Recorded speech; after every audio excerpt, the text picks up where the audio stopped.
వీక్షక బాంధవులకి నా నమస్కారాలు. మనం ఈరోజు విష్ణు సహస్రనామ స్తోత్రంలోని శ్లోకాలకు తాత్పర్యాన్ని తెలుసుకుందాం. శ్రద్ధగా వినండి. ఇవి కేవలం వినడం చేత మనకెంతో పుణ్యం కలుగుతుంది. మూడవది, వ్యాసం వసిష్ఠనప్తారం శక్తే పౌత్రమ కల్మషం పరాశరాత్మజం వందే శుకతాతం తపోనిధిం. దీని అర్థం, వ్యాసం అంటే వ్యాస మహర్షి, వశిష్ఠుడు అంటే ఈయన సప్తఋషుల్లో ఒకడు, మహా గొప్ప ఋషి. నప్తారం అంటే పుత్రుడు అని అర్థం. శక్తి అంటే శక్తి గలవాడు. పౌత్రమ కల్మషం అపవిత్రతను తొలగించేవాడు అని అర్థం. పరాశరాత్మజం అంటే పరాశర మహర్షి యొక్క కుమారుడైన వాడు అని అర్థం, అంటే వ్యాస మహర్షి. వందే అంటే నమస్కారం చేస్తున్నాను అని అర్థం.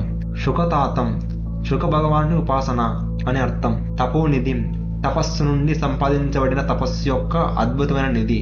వేదాలను విభజించి మనకు అద్భుతమైన జ్ఞానాన్ని ఇచ్చిన వ్యాస మహర్షిని నమస్కరిస్తున్నాను. వారు వశిష్ఠ మహర్షి యొక్క వంశానికి చెందినవారు. పరాశర మహర్షి కుమారుడు మరియు తన శక్తితో మన అశోచాన్ని తొలగించేవాడు అని అర్థం. నేను వ్యాస మహర్షి గురించి, వశిష్ఠ మహర్షి గురించి, శుక బ్రహ్మ గురించి, పరాశర మహర్షి గురించి, వీళ్ళ గురించి సపరేట్గా కొన్ని వీడియోస్ చేస్తాను, అప్పుడు చూడండి. ఇప్పుడు వాళ్ళ గురించి చెప్తే చాలా సమయం పడుతుంది. 4వ శ్లోకం, వ్యాసాయ విష్ణు రూప